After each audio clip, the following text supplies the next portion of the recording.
আমার ভাইয়ের জন্য আমি আপনাদেরকে বলতে চাই, আজকে অন্ধকার কবর আমাদের সামনে পড়ে আছে। কত কবর আমরা চোখের সামনে দেখতে পাই। এই তো গত কয়েকদিন আগেকার ঘটনা। আমি বান্দরবন ক্যান্সারি উপজেলায় ওয়াজ করতে গেলাম। আহারে দুঃখের কথা কি বলবো। ওয়াজ করার পরে পরের দিন আমার প্রোগ্রাম ছিল জয়পুরহাটে। আমার ভাইরা সেখান থেকে আসতে হবে। রাত 12টা 1টার দিকে আমি গাড়িতে উঠেছিলাম, সেন্ট মার্টিন গাড়িতে উঠেছিলাম। তারপর মুহূর্তে পাহাড়ি আঁকাবাঁকা রাস্তা, এই রাস্তা দিয়ে চলতে চলতে হঠাৎ করে সিএনজিতে আমরা ছিলাম। হঠাৎ করে আমি দেখতে পেলাম কিছু মানুষ দৌড়াদৌড়ি করছে, লাফালাফি করছে। আমি ড্রাইভারকে জিজ্ঞাসা করলাম, ড্রাইভার ভাই এই মানুষগুলা লাঠি নিয়ে কেন দৌড়াদৌড়ি করে? ওই ড্রাইভার ডাক দিয়ে বলল, হুজুর আপনি মনে হয় জানেন না, মাঝে মধ্যে এলাকায় যে সমস্ত ঘর বাড়ি আছে তাদের উপরে হাতির আক্রমণ পড়ে, তাদের উপরে হাতির আক্রমণ পড়ে। আজকে হাতি বের হয়েছে। আমার তখন মনে হয়েছে আল্লাহ আমাদেরকে কত সুখে রেখেছে, আল্লাহ আমাদেরকে কত শান্তিতে রেখেছে। আমার ভাইরা আজকে হাতির ভয় নাই, বাঘের ভয় নাই, কিন্তু বান্দরবনের মুসলমানেরা আজকে হাতির ভয় নিয়ে, আতঙ্ক নিয়ে তারা বসবাস করে। না জানি কোন সময় হাতির আক্রমণ করে। আমার তো মনে হয়েছিল ওই হাতি ওই বাড়িতে আক্রমণ না করে যদি রাস্তার মাঝখানে দাঁড়াইতো, আমার মতো হুজুরকে আজকে ওয়াজ করা লাগতো না। কথা বলেন ঠিক কিনা? আজকে লাশ হয়ে চলে যেতাম। সেই বিপদটা কাটিয়ে, সত্য ঘটনা বলতেছি, কোরআন হাতে নিয়ে বলতেছি, সেই বিপদটা কাটিয়ে যখন আসলাম, আসার পরে প্রতিমধ্যে সেন্ট মার্টিন গাড়িতে উঠলাম। চট্টগ্রামের সামনে পটিয়া একটা জায়গা আছে, ওই জায়গার ভিতরে যখন গাড়িটা আমাদের চলে আসলো, রাত্রি বাজে তখন প্রায় 3:30টার মতো। এমন সময় এই গাড়িটা চলতে চলতে এমনভাবে একটা অ্যাক্সিডেন্ট করলো, আহারে কলিজাটা আমার ফেটে যায়। এই গাড়িটা একেবারে অ্যাক্সিডেন্ট করে সামনে একটা মসজিদ ছিল, মসজিদের ভিতরে লাগাই দিয়েছে। সামনে পুরোটা ফেটে চুরমার হয়ে গেছে, ইঞ্জিন ফেটে গেছে। আমার ভাইরা ওই সময় মানুষগুলি আমরা সবাই আতঙ্ক হয়ে গেলাম। এমন মুহূর্তে আমার মনে পড়ে গেল, আহারে এই গাড়িটা যদি এই জায়গায় ধাক্কা না লাগতো, অন্য কোনো জায়গায় যদি নদীতে অথবা পুকুরে পড়ে যেত, আজকে আমি লাশ হয়ে যেতাম, আর কোরআনের কথা বলা লাগতো না। আমার ভাইরা কত মানুষ রাস্তাঘাট চলাফেরা করতে, কত মানুষের লাশ আমরা চোখের সামনে দেখতে পাই। এই তো গত 2 দিন আগেকার ঘটনা। দিনাজপুরে প্রোগ্রাম ছিল, পঞ্চগড়ে প্রোগ্রাম ছিল। প্রোগ্রামের জন্য বের হয়েছি বগুড়া শহরের ভিতরে। আমার ভাইরা এলজিডির একটা অফিস আছে, ওই অফিসের সামনে একটা বাইক অ্যাক্সিডেন্ট হয়েছে। আহারে একটা লাশ সামনে পড়ে আছে, আরেকজনের মুখ চোখ ফেটে গিয়ে রক্তগুলি আমার ভাইরা এমনভাবে পড়া শুরু করেছে। এই দৃশ্যগুলি দেখে আমার কলিজার ভিতরে আঘাত লেগেছে। না জানি রাস্তাঘাটে চলাফেরা করে কত মানুষ আজকে লাশ হয়ে পড়ে আছে, না জানি আমার লাশটা কোন সময় রাস্তায় পড়ে থাকবে। বড় ভয় লাগে, কিন্তু আমি মনে করি না না না, আজকে আমি কোরআনের উপর আছি। আমি আল্লাহকে বলতে চাই, আল্লাহ তুমি আমাকে শহীদ মৃত্যু দিয়া। কথা বলেন ঠিক কিনা? আমার ভাইরা আমরা তো একদিন মারা যাব, আমরা সবাই মারা যাব, কেউ বাঁচবো না। তবে অন্ধকার কবরে আমাদের যাইতে হবে। কথা বলেন ঠিক কিনা? মরতে হবে যখন শহীদি মরণ দিও আমাকে, মরতে হবে যখন শহীদি মরণ দিও আমাকে, রোকে শোকে মরণ দিও না আমাকে, বিপদে মুসিবতে ফেলো না আমাকে, এমন মরণ দিও চোখ বুঝলেই যেন দেখি তোমায়, মরতে হবে যখন শহীদি মরণ দিও আমাকে। জোরে বলে আল্লাহুম্মা আমিন। শহীদি মৃত্যু চাইতো আমরা সবাই, আমরা যেন শহীদি মৃত্যু আল্লাহ পাক যেন আমাদের দিকে দান করেন। সকলে বলে আল্লাহুম্মা আমিন। আমার ভাইরা এই জন্য বলি, আজকে একজন মানুষ উঠবেন না, আমরা আজকে এই মাহফিল থেকে তওবা করে বিদায় নিয়ে চলে যাব। হতে পারে আজকের রাতটা আমাদের শেষ রাত। কথা বলেন ঠিক কিনা? এমনও হতে পারে সামনে রমজান পর্যন্ত আমরা হায়াত নাও পেতে পারি। এই যে 25 তারিখে দিবাগত রাত্রে শবে বরাত চলে আসছে। এই যে শবে বরাত আমাদের সারা বাংলাদেশে পালন করা হয়। শবে বরাত সম্পর্কে আপনাদেরকে আমি বলতে চাই, ও মা বোনেরা এই শবে বরাত রাত্রিতে আপনারা ইবাদত বন্দেগী করবেন। এই রাত্রিতে রব্বুল আলামিন প্রথম আসমানে নেমে আসে, আসার পরে তার বান্দা বান্দীদেরকে ডেকে বলেন, দুনিয়ার কোন বান্দা বান্দি আছো আমার কাছে চাও, আমি আল্লাহ তোমাদের চাওয়া পূরণ করব। কোন বান্দা আছো অভাবগ্রস্ত আমার কাছে চাও, অভাব দূর করে দিব। কোন বান্দা আছো ঋণগ্রস্ত আমার কাছে চাও, ঋণ পরিশোধ করার তৌফিক দান করব। কোন বান্দা আছো তোমরা অসুস্থ আমার কাছে যাও, আমি আল্লাহ তোদেরকে সুস্থ করে দেব। এইভাবে আল্লাহ বলতে থাকে ফজর পর্যন্ত। আমার ভাইরা, এই জন্য শবে বরাতের রাত্রিতে আমরা সবাই ইবাদত করতে পারবো তো ইনশাল্লাহ? ইনশাল্লাহ সবাই যেন আমরা করতে পারি, আল্লাহ তৌফিক দান করুন, সকলে বলে আল্লাহুম্মা আমিন। তবে এই রাত্রিতে দুইজন ব্যক্তিকে আল্লাহ মাফ করবে না। জোরে বলেন কয়জন? আরো জোরে বলেন। এক নম্বরে মুশরিক যারা, শিরিক করে যারা, তাদেরকে আল্লাহ মাফ করবে না। আর দুই নম্বরে হিংসুক ব্যক্তি যারা হিংসা করে। আর সমাজের ভিতরে হিংসা আছে না নাই? জোরে বলেন। একজন আর উন্নতি হোক আর একজন সেটা চায় না। একজন ভালো কিছু করুক, একজন আর ছেলে পড়াশোনা করে ভালো চাকরি পাবে। আমার ভাইরা এটা সহ্য হয় না। এমন কিছু মানুষ আছে যারা বলে, দেখছি ওর বাবা ভ্যান চলে খায়, ও মেট্রিক পাস করতে পারবে না। ও যখন মেট্রিক পাস করে, পাস করার পরে এখন চিন্তা করে মেট্রিক পাস করলে কি হবে, ইন্টার পর্যন্ত যাইতে পারবে না। কথা বলে না কেন? এরপরে ইন্টার যখন পাস করে আবার বলে ইন্টার পাস করলে কি হবে, অনার্স পাস করতে পারবে না। আবার যখন অনার্স পাস করে তখন আবার বলে হিংসা করে মাস্টার্স পাস করতে পারবে না। আবার যখন মাস্টার্স পরীক্ষা দিয়ে যখন পাস করে, পাস করার পরে তখন আবার বলে ও এত পড়াশোনা দিয়ে কি করবে, ওর চাকরি হবে না। কথা কন না কেন ভাই? ওর চাকরি হবে না। ওর যখন চাকরি হয়, চাকরি হওয়ার পরে আবার বলে কি জানেন, ওর চাকরি হলে কি হবে, ভালো বেতন পাবে না। কথা কন না কেন? এরকম আছে না নাই? এটার নাম হিংসা। এটার নাম কি? জোরে বলেন। হিংসা আমাদের সমাজে আছে না নাই? একজন উপরে উঠবে, একজন আর হোক, আমরা এটা সহ্য করতে পারি না। একটা গল্প বলবো, মনে পড়ে গেল, বলবো আমার ভাইরা, বলবো।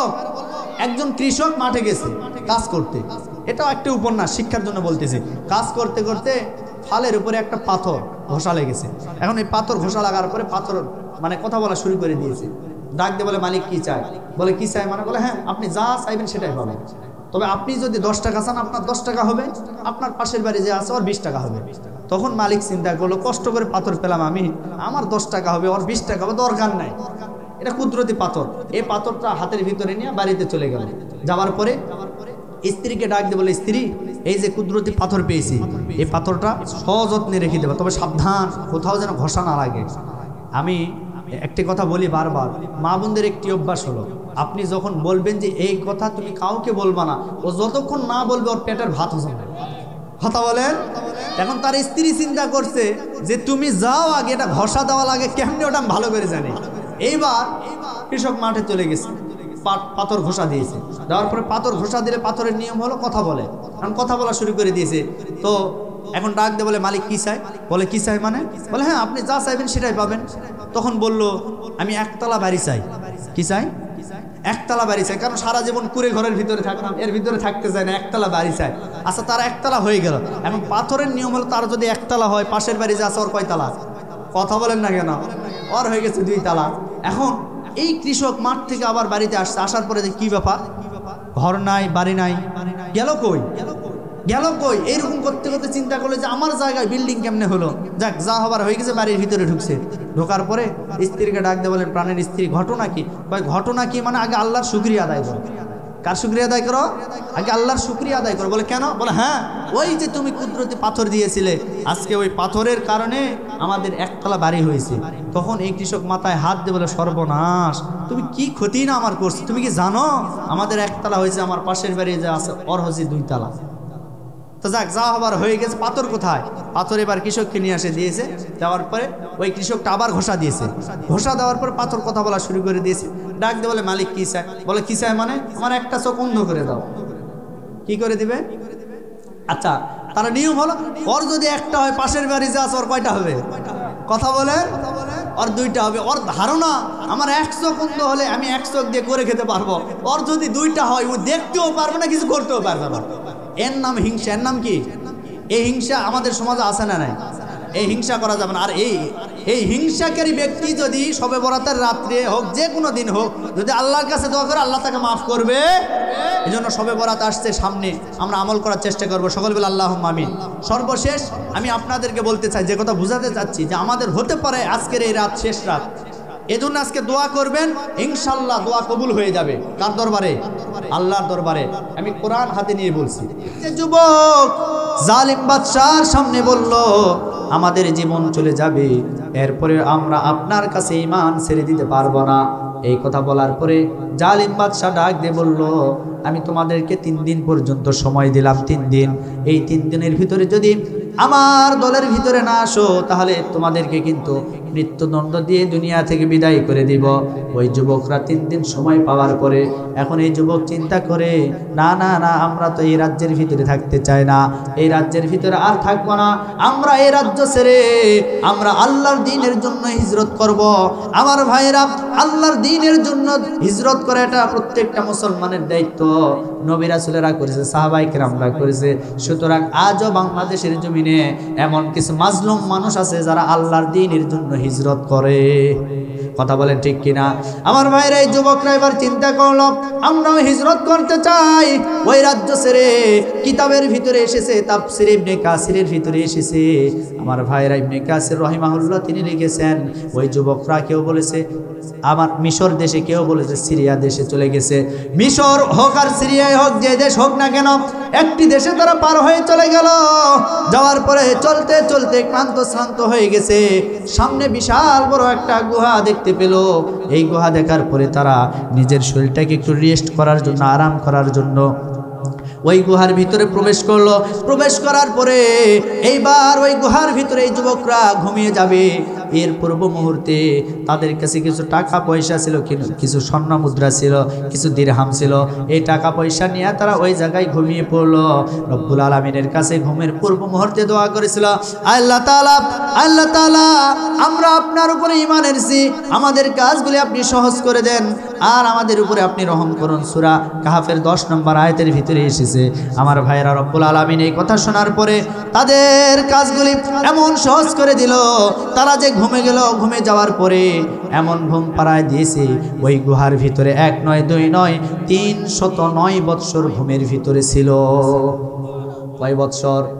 309 বৎসর ঘুমের ভিতরে ছিল। 309 বৎসর হয়ে যাওয়ার পরে তারা ঘুম থেকে জাগ্রত হয়ে উঠল। ওঠার পরে চিন্তা করলো, আমরা তো ক্ষুধার্ত হয়ে গেছি, খাবারের প্রয়োজন আছে। এখন এই যুবকরা সবাই মিলে কিছু টাকা পয়সা যেগুলো নিয়ে গিয়েছিল সবাই এক জায়গায় করলো।